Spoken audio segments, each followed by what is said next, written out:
Hi, and welcome to the SME Data Podcast with Data Cubed. I am here today with Rin. I'd like to just take the chance to pass over and let you introduce yourself, Rin.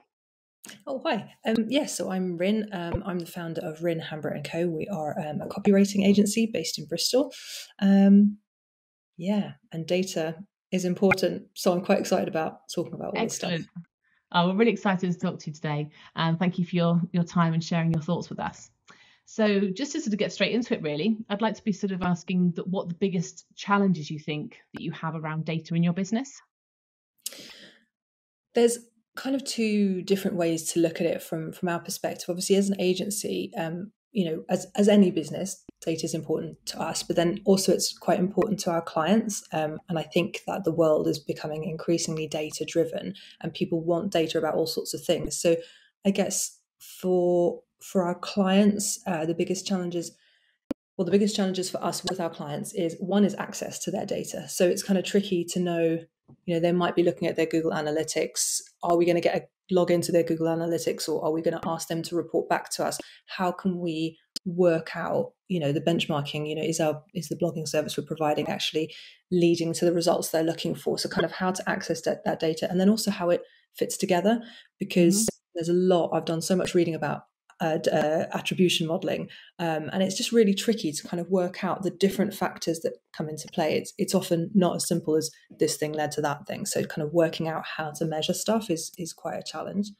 And then kind of internally, time is a big factor, and knowledge as well. We're not all data experts, and there's so much data these days. So it's, unless you are naturally a very data sort of led person, it's something that you kind of have to get to know. And of course, I run a business, so I don't have loads of time to go and sit and read about, how to use data properly. So, and I guess the final one is how to get whatever tool you're using to kind of show you the data in the way that suits you the best. So, we're moving project management systems at the moment because we weren't able to get the reporting function that we needed for our business. And as we were researching the different types of project management tools out there, it was just really tricky because some of them would do one bit and the other things would do another bit, and we just needed something that was just going to work for our size of business, our type of business. So so that's not one biggest challenge, that's many different challenges for And what do you think is going to help you to overcome some of these things? You've sort of mentioned about attribution modeling being a really important thing for you to be able to measure more. What's going to help you overcome that sort of challenge?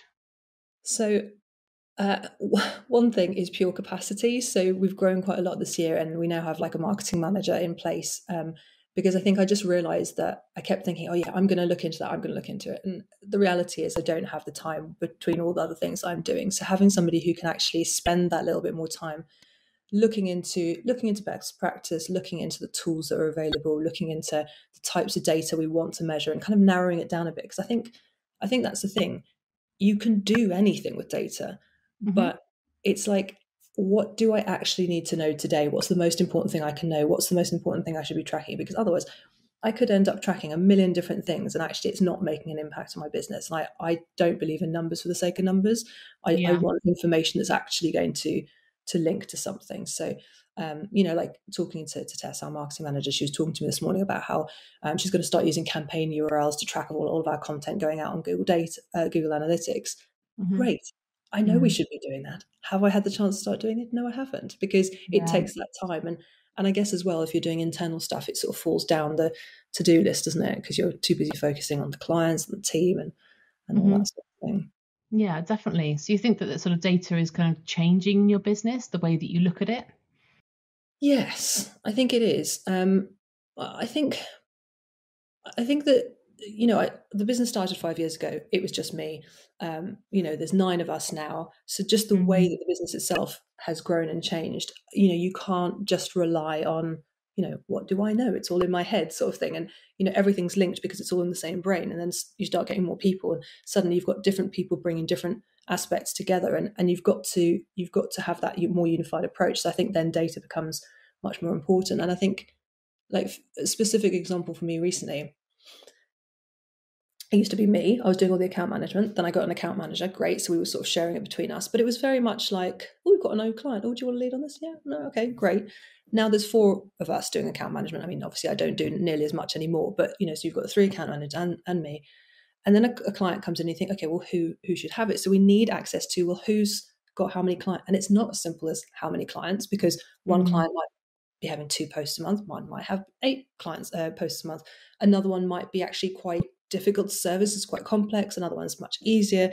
So you've kind of got to bring all that together to make better decisions. And I think I've just got myself to the nutshell answer to that, which is making better decisions, really, is where it's all at. Yeah, definitely. And I think it's an important point you make, that there's a lot of information that's available and it would be very easy to get lost in that. So a really good sort of starting point is actually bringing it back to the what questions do I want to answer? And I think that's maybe sort of an area that some business owners perhaps sort of struggle with. They're not too sure what questions they should be asking. So you started off thinking about like the attribution that you've mentioned. That's a really important point for marketing. So from the activity that they've delivered, what has resulted in sales, what has helped the business grow from a commercial perspective. Yeah. Is there kind of what else is in your mind as an example of a data use case for the business and how it would really add value to you and the stage you're at now? So I suppose in terms of our clients, like I know that, they don't just come to us because we write well. We're not trying to win a Pulitzer Prize for the writing we're doing. We're trying to get actual results for them. So of course it's got to be part of a wider strategy and it's got to be linked to outcomes. But because people struggle, especially with something like a blog, it's much less easy than, say, if you're doing an AdWords campaign and you can look at the amount of money that you put into it and you can test the different variables and then you can kind of see what comes out of it. And it's a little bit more linear.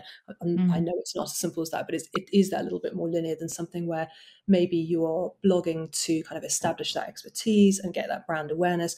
And that's so kind of top of funnel. It might be absolutely essential to the business, but especially with top of funnel content, it's much harder to say it linked to this bottom line outcome. So you can measure certain things. You can measure views and you can measure engagements and you can measure, at next step actions, and you can decide together on what that is. But it's when you're taking it right down to the bottom line of this is how much money we've generated, it's much harder. And then there's so many different types of blog copy, for example, and you can do bottom of funnel stuff where it is much easier to do. But even so, it's still one factor amongst many. So to try and actually work out, and then you've got first touch, last touch, all of these different debates as to which one's the right one. And nobody can answer them. And I know that I'm not, the world's most experienced marketer. So it's not like I'm going to have a better answer than anyone else. So I'm just sort of trying to weigh into that debate and work out for us and for our clients, how can we make that make sense? Because I think the outcome will be a better lifetime value. Our clients will come to us because they know we're good. They hear that we're good. They'll stick with us because we are good. But they're only going to stick with us to a point, because at some point, either the budget gets squeezed or there's some bright, shiny new, channel that looks like it will deliver a great return on investment. And to compete there, we have to have some numbers to say, this is the results we're getting you. So you've recruited a marketing manager recently. Your team's growing this year. What other gaps do you feel that you've got in sort of between now and being at that place where you feel like you've got a full view of the customer journey, how customers are engaging with you, and you're sort of able to quantify that value?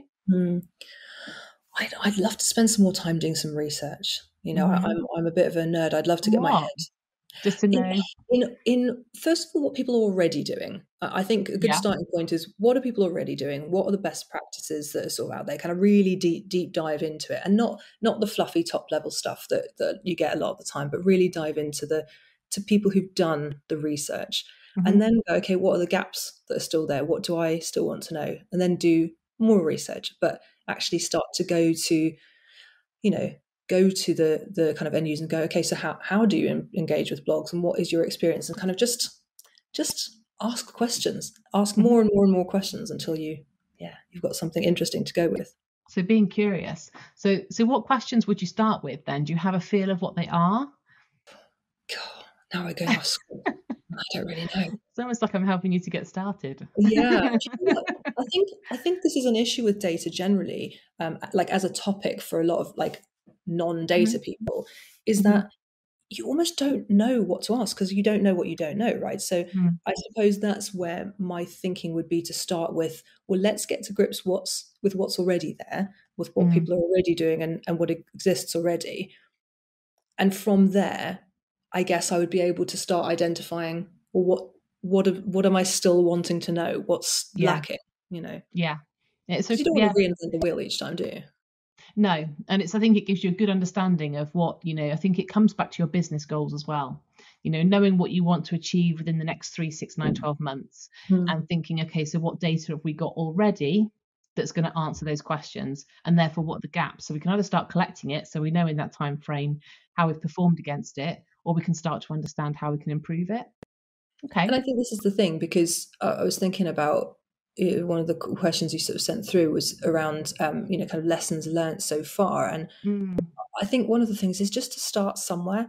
because it can be quite intimidating. Data is a big subject, and it's a very technical subject. And I think, especially obviously being in a creative industry and being a creative myself, it doesn't come naturally to me. Numbers don't come naturally. Now, the Mm, first numbers I had to get used to were all the kind of like financial numbers that I had to get to grips with because if I didn't, then my business wasn't going to exist. Luckily, I have an mm, incredible operations director who's not only very good with numbers herself, but is really good at presenting them to me in a way that makes sense to me. And I think that goes back to a point I was making earlier about how the data has to make sense to the person that's got to use it to do something. yeah. But yeah, you've got to start somewhere. You need a benchmark. So, in a sense, when you start measuring stuff, I feel like, and you might completely disagree with me on this one, that it's almost like just start measuring anything and everything kind of to a degree. At least later you can kind of go, okay, we've been doing this for 3 months. Actually, we don't really need this data. Rather than going, oh crap, we should have put this bit. That was the thing we should have been measuring, and we weren't. It's almost like start with maybe measuring a little bit more, and then Hmm. refine it as you find like this. These are the key metrics that are really Yeah. helping us to understand stuff. Yeah, I do agree with that, Rin. And I think that it's about actually finding that sort of small place to start, almost like just to prove it works. Yeah, Just to sort of find one area that, right, okay, oh, right, yeah, we can show it, it demonstrates value and it works, rather than trying to take the whole thing on and be data driven overnight and yeah, then sort of, find that it gets sort of quite overwhelming, yeah. and just to Well, I start guess off in it's a like smaller way. I when years ago now we started using Trello just to do some basic kind of project admin. Hmm. And I'd never used Trello. I'd never really used anything other than Notepad and pen or maybe a spreadsheet, very simple spreadsheet. And Yeah. so I was like, I'm not sure. I don't know how to start using this. And so I just started using it for my to-do list. I thought, well, at least that way I know what a to-do list is.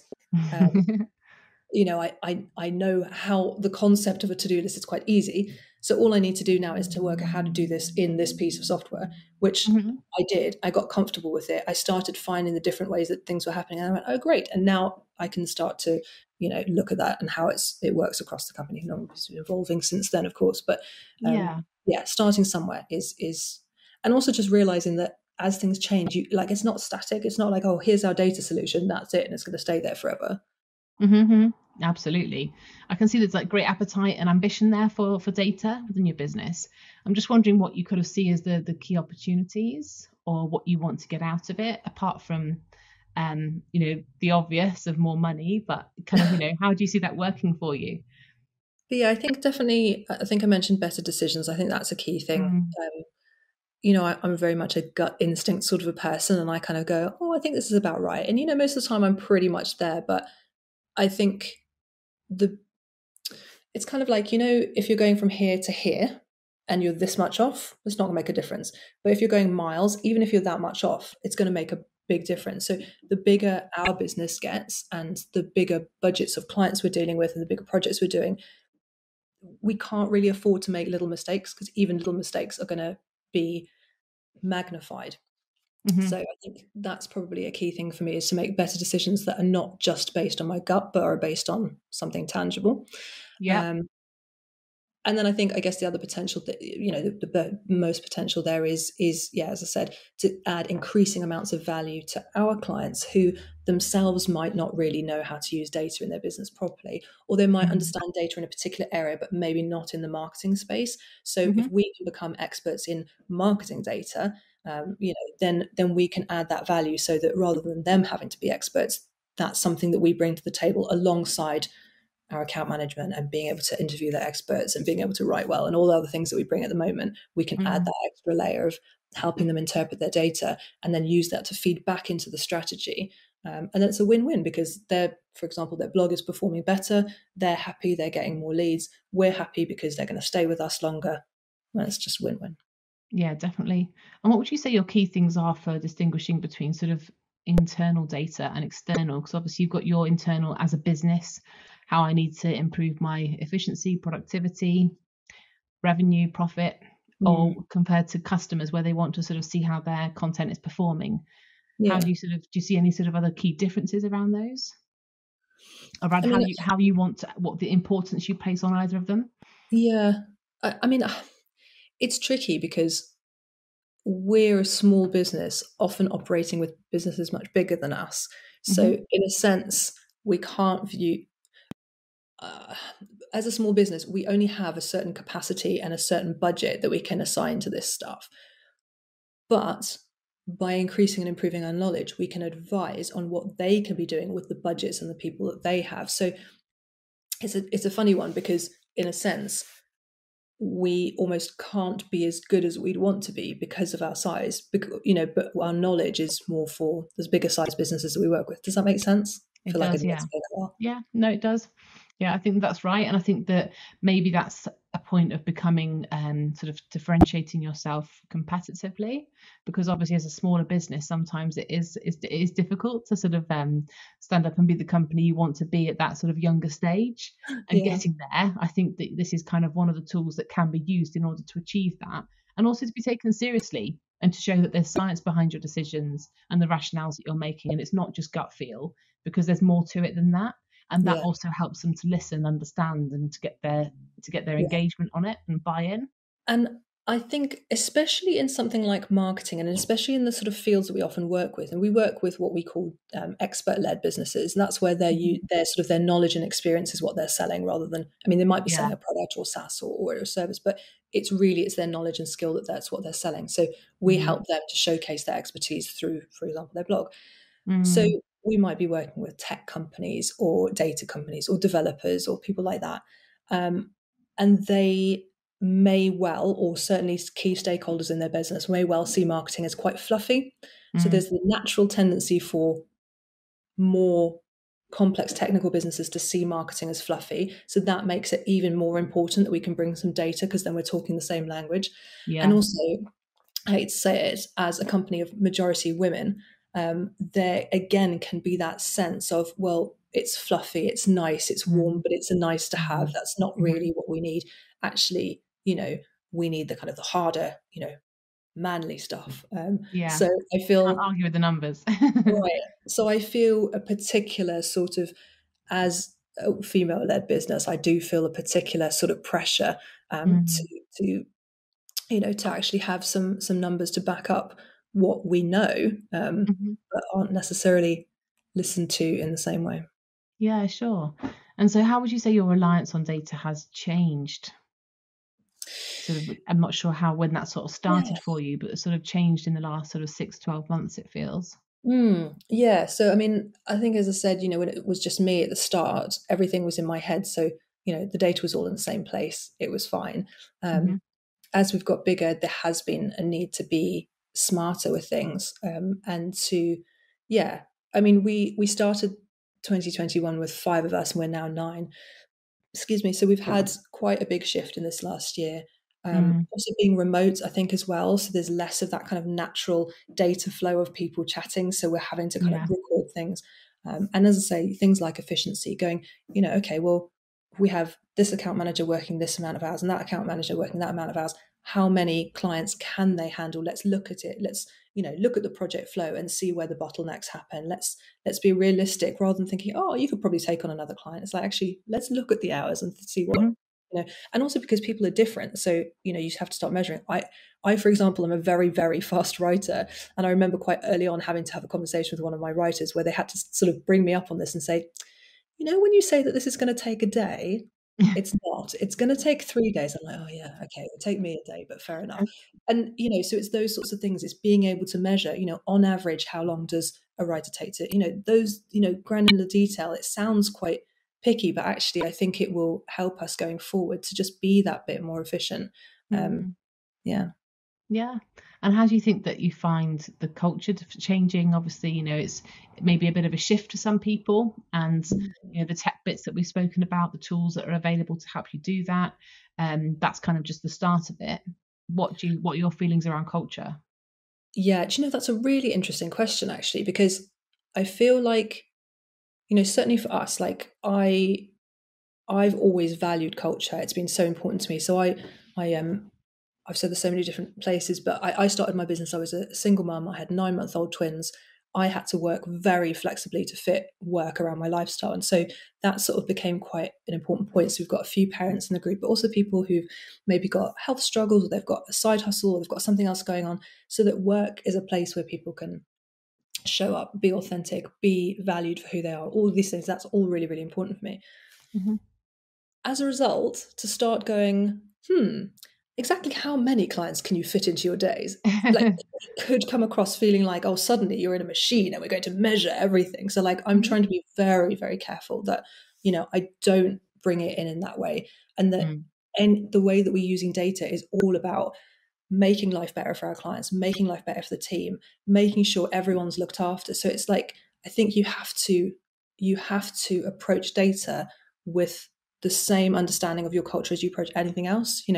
It's got to you can use data to make people feel really bad, or you can use Mm. data to support people. And so that's Hmm. definitely something I want to do.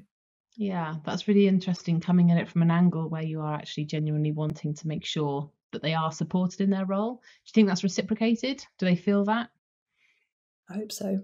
We've got Yeah. a team day next week. I'm really looking forward to it because like I said, we've hired 4 new people this year. That's been in Mm. lockdown. I've barely met them face to face. I think we've had one. In fact, one of the ladies I haven't actually ever met face to face. The rest of them I probably met once or twice having a coffee or something. But yeah, it's we're looking for premises at the moment as well, because we had premises before lockdown, and then during lockdown we let that go and went fully remote. Mm. We want to go back to hybrid, but yeah, it's just getting the right place. So Absolutely. And I think that there's some kind of there's those business owners out there that are kind of in the same place as you. They're kind of starting to think about, okay, let's think about using data to think about how we can use it as a strategic asset. Let's think about how we can use it as a way to power the business. I appreciate you're kind of at the beginning of that journey, really, but are there any sort of top tips that you would share with other business leaders that are kind of in the same place as you, thinking, right, okay, let's start thinking about this? yeah, I'd say sort of two things that sort of link but are sort of opposite. One is to sort of do the research, like put the work in yourself. I think you I think it's a naive thing to go, oh, we'll get the experts in and just leave it at that. But my other tip is get the experts in. And I think it's a balance between the two. I think you need to arm yourself with enough information so that you feel comfortable making good decisions. Hmm. But at the same time, bring in the experts, look at the people that you can speak to. I mean, we've done that with so many things. Even within marketing, we've used other marketing agencies, and it's been incredible to have that outside eye coming in, bringing something different. I always think 2 heads are better than one, 3 heads are better than two. Yeah. So yeah, and just testing stuff, I guess. Hmm. Again, I was never really that great at science at school. I'm not good at baking because I'm not very precise. I don't like to go, oh, let's tweak this one thing and then experiment and see what happens. I find that really difficult to do. I'm a big picture person, but actually, Yeah. I think probably that's part of that, getting the expertise in. It might be an outside agency or somebody like that, or it might be internal. Hmm. You've got to have the different types of people. Um, Luckily, my job is to make the strategic decisions based on the data. So I don't actually have to be the data expert, which is quite nice. But I still want to be, I want to understand it enough to be able to, make the good decisions and bring that value. That's it. And what do you feel like is the biggest opportunity for your business? Just the biggest thing that you're most excited about the future of your business? That's a really good question. What I love about running a business is the potential. I Hmm. love the potential for new and exciting things to happen. Um, I really want to grow the agency. I really love the people I've got in my team, and they're so amazing, and we can do so much. So I'm just really excited to allow that to keep growing. And I was thinking about that phrase, systemize the routine, humanize the exceptions. Hmm. And a lot of what you do in creative work is the exceptions. It is about the specific business you're working at, and that, you can know everything you know about blogging, but you bring it to one person and then it's going to look completely different to when you're working with another client. So I think for us, data and technology generally can help us to scale the business in a sense that we're systemizing the routine. So the kind of the day to day, the technology is taking care of that, the data's there, and then we as creatives can come and we can look at that and we can do exciting creative new things from that platform. So it's that kind of, I know a lot of creatives worry about like, oh, AI, it's going to take our jobs. I don't think it is. I just think it's going to give us a better platform to build on. Definitely. And for like making those good decisions that you've spoken about, and just to sort of bring all the sort of the interesting stuff to the forefront, knowing that those foundations are covered and supported. Yeah, exactly. Good things to think about. Thank you so much for your time today, Rin. I really appreciate your sharing your thoughts and just, talking about your business. I know that so many people are going to be experiencing the same challenges as you, and I want to wish you luck on your journey and look forward to hearing about it. Thank you so much. And thank you for having me. It was really good to chat to you. Thank you. Pleasure.